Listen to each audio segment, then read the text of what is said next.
Need for Speed is one of the most iconic racing franchises of the 21st century, with hit titles such as Need for Speed Underground 2 and Need for Speed Most Wanted. But does Need for Speed No Limits live up to the high standards set up by these games? Today we will explore the good, the bad, and the ridiculous. My name is Arluin, and I'm on a journey to find the worst mobile game ever made, while hopefully discovering a few hidden gems along the way. So make sure to subscribe. Let's start at the beginning. This might be one of the best tutorials I've ever seen because you're immediately thrown into the action. There's no car selection, no track selection, and no slow introduction. Instead, you're dropped straight into a street race. After finishing the race, you meet the game's final boss, Marcus King. He tells you that you must earn the right to compete in a Royals race, establishing the campaign's main premise. From there, you compete in increasingly difficult races and face several mini-bosses before you can race the king. Before you know it, the cops are chasing you, you smash through barriers, swerve through traffic, and even jump over a police car. This high-energy race reaches its climax when the police cars crash into each other, and with that, the best part of the game is already over. It is all downhill from here. After the introduction, the game sends you straight to the black market. Instead of showing you where to start racing, it shows you where to start spending your money. You receive your first car from a premium crate, a blue Subaru. But if you do not like it, you can always return to the black market and open more crates.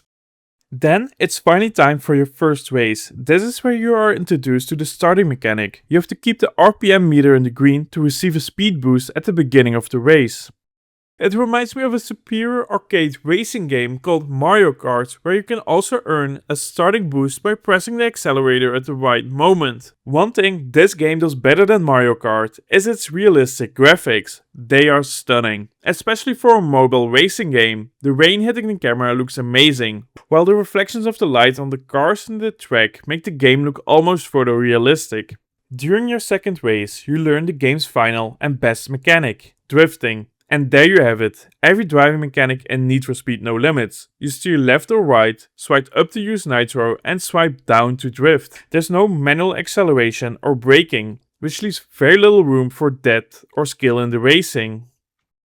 There are several ways to fill your nitro meter. The first is drifting. A pro tip is to start drifting early into a race, because drifting at a lower speed slows you down less, allowing you to build up nitro early. I learned that from a loading screen, by the way. The second method is performing near misses. This adds some depth because you risk crashing and losing speed in exchange for gaining nitro. However, traffic drives in a straight line, so it's relatively easy to dodge oncoming vehicles. The third method is airtime, but more on that later. Fourth technique is drafting. This happens when you drive directly behind the leading car in the race. It is quite fun to do in the campaign, because it adds a little extra challenge. The game features a couple different types of races, each attempting to add a slightly different twist to the standard racing formula. Time challenge. You must finish the race within a designated time while completing an additional objective, such as drifting for X meters. Airborne race. There are standard races with additional jumps placed throughout the track. The longer you remain in the air, the more nitro you gain.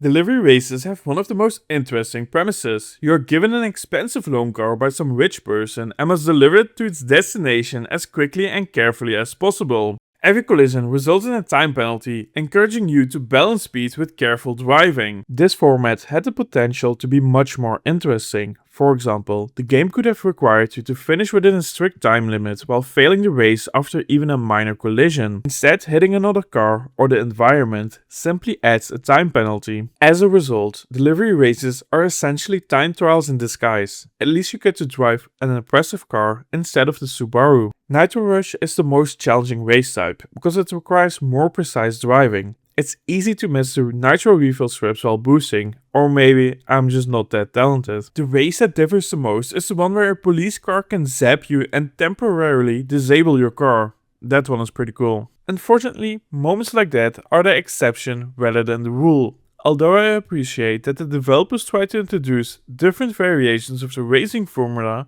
most of the events ultimately feel very similar. There's also not enough variety in the tracks. After around 5 hours of playing, you will have raced on most of them several times. The biggest problem is that the races are far too short. Most last less than a minute, while I would prefer races that take several minutes or include multiple laps. Almost every campaign race follows the same pattern. You overtake every opponent within 20 to 30 seconds and then drive towards the finish line without facing much resistance. The different objectives create the illusion of variety, but the races are simply too short and too easy to feel meaningfully different. But imagine you really enjoy the races and you finally hit a flow state. You're drifting, boosting ahead of your competition, and winning by several seconds. You want to start the next race, but then you realize you're all out of fuel.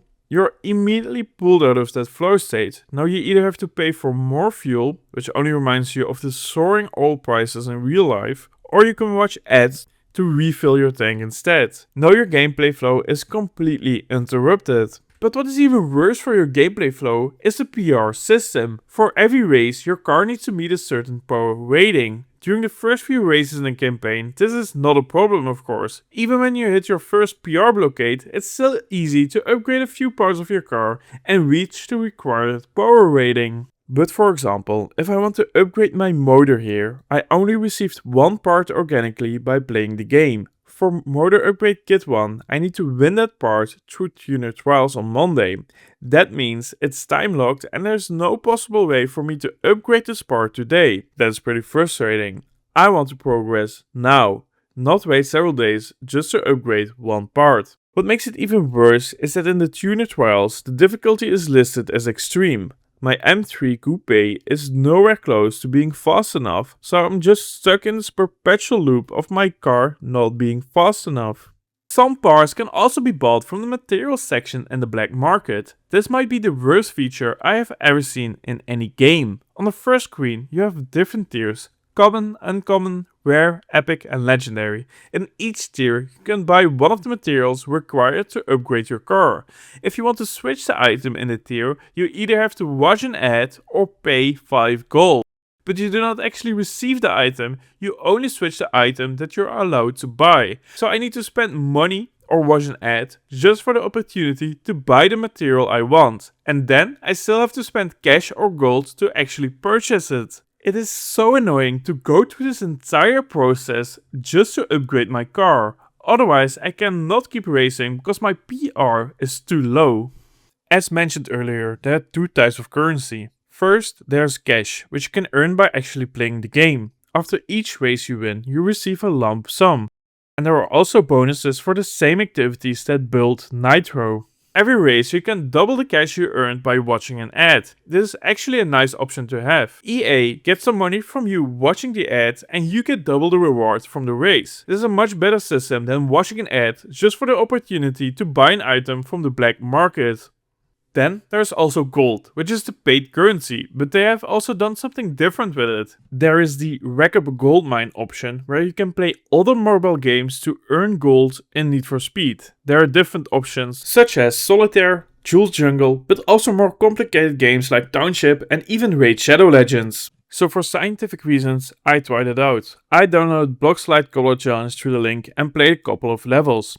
These were some very difficult puzzles that tested the limits of my spatial IQ, but I got through them, and it actually worked. I received the gold in increments of 2, which I found pretty annoying, but it did work. But gold does not pay for everything. There are also supercars that can only be bought with real money, and they are not cheap. A Koenigsegg Agera RS costs 46 euros. It is cheaper to buy Need for Speed Underground 2 on eBay and order Domino's Pizza while trying to relive your childhood, cruising through the streets of Bayview with your neon lights, than it is to buy a single digital car. But the worst part is that it's not even the most expensive car. There's also the Zenvo TSR GT or the McLaren Solus GT Speedster for 65 euros. That is more money than many AAA games. These prices are pretty steep, but they might be worth it if they help you beat other players in PvP.